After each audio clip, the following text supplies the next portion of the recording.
On November 13th, 354, St. Augustine, who is also known as St. Augustine of Hippo, was born. He is a well-known philosopher from the 4th century who infused the Christian doctrine with his form of philosophy, which is known as Neoplatonism. When Augustine was 28 years old, he left Africa in order to pursue a career in Rome. Augustine taught there before becoming a professor of rhetoric in Milan. 2 years later, he resigned his teaching profession, and he took some time to reflect and search for what he really wanted, and he went to the town of Tagaste. At the age of 36, he was appointed as junior clergyman of Hippo against his will. In the year 395, he became a bishop of Hippo, and he spent the remainder of his life in that particular office. St. Augustine was a Roman African from Numidia. His parents were St. Monica and Patricius Aurelius. His feast day is August 28th. During his years in Hippo, he began to write a book pertaining to Manichaeism. 20 years later, St. Augustine was busy struggling to find and create his own way of Christianity for those in Africa. Scene 2. The Miracles and Healings of St. Augustine.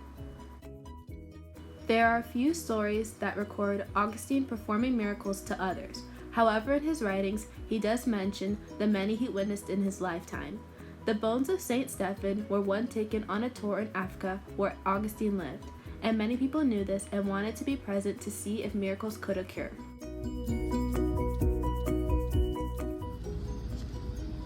I must go to the bones of St. Stephen. They will cure my blindness. Here, I don't have the bones, but all I have is the flowers that was with the bones. I will take these and hope a miracle occurs. I can see! It's true, I can see!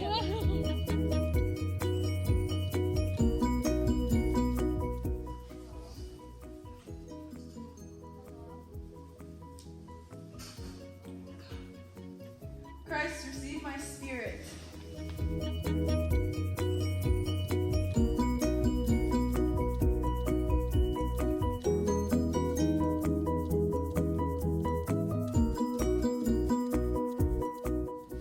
I must find the bones of St. Stephen to cure my cancer. Hey, bro!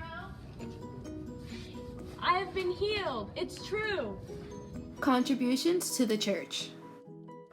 St. Augustine is well known for his contributions towards Western philosophies. Christianity has brought the decline of Rome. No, it hasn't. I'll prove it to you all. This is deeply shocking. This is unbelievable. You're choosing Christianity over Roman religion? This is unbelievable! Here, I wrote the City of God. This will show you the truth of Christianity competing over philosophies and religions. We're not reading that nonsense. Christianity was not responsible for the sack of Rome, but instead responsible for its success. Can't you see it? The City of God is ultimately triumph. This book is considered one of his most important works. It represents human history as a conflict between the earthly city and the city of God. The message of the skit begins with St. Augustine's family, which include his mother and father. His mother prayed for his godly life, which led to his miraculous deeds. In the middle of the skit, there's a scene of flowers, which are laid over the saint's bones in St. Augustine's homeland, Africa, which led to miracles with the random people. These flowers help people convert to Christianity, as well as healing a blind woman. In the end of the skit, it showed St. Augustine's faithfulness to the church. St. Augustine later on wrote a book to those who followed him, but he was ridiculed for it. But even then he was ridiculed, he still remained faithful to the church, and he continued to save those who are willing to follow the truth.